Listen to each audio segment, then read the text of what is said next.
자, 이어서 한 주간의 경기도 소식을 정리해드리는 주간 경기도 시간입니다. 재택치료 확대에 따라 재택치료자 관리를 위해 단기 외래진료센터가 운영된다는 소식입니다.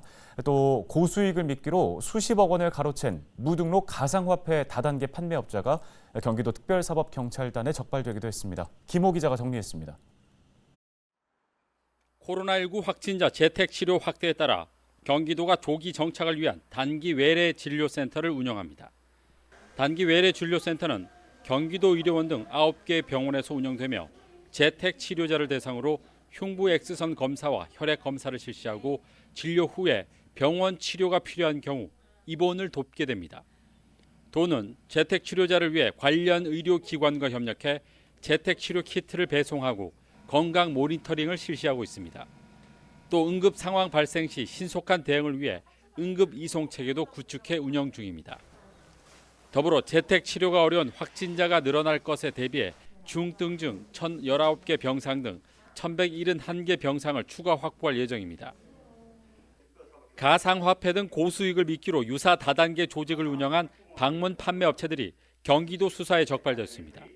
경기도 공정특별사법경찰단은 방문 판매법 위반 혐의로 3개 업체 30명을 적발했다고 밝혔습니다. 적발된 A 업체는 고수익 사업권을 미끼로 회원을 모집한 뒤 가상화폐 거래를 통해 4,300여 명으로부터 50억 원을 가로챈 혐의를 받고 있습니다.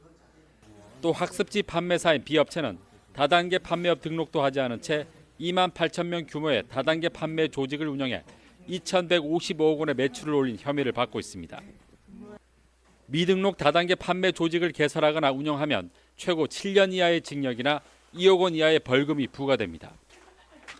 경기 남북부 균형 발전을 위한 경기도용 지역균형개발산업단지 조성 사업이 포천과 안산에서 추진됩니다.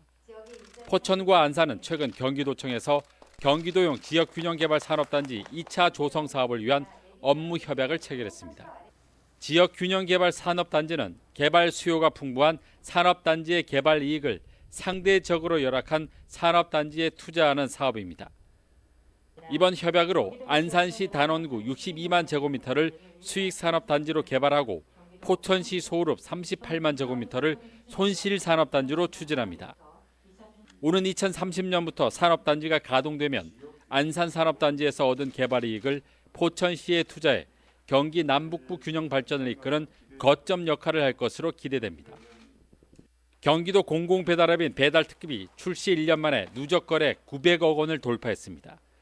지난해 12월 서비스를 시작한 배달특급은 출시 3개월 만에 누적 거래액 100억 원을 돌파했으며 지난 5월 200억 원을 넘어선 이후 매달 100억 원씩 꾸준히 증가하며 결국 12월 1일 기준 900억 원을 돌파했습니다. 현재 배달특급은 도내 4만 3,250개 가맹점이 입점해 60만 명의 회원을 확보했으며 누적 주문은 347만 건을 넘어섰습니다.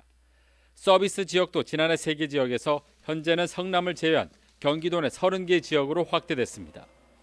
헬로티비 뉴스 김호입니다.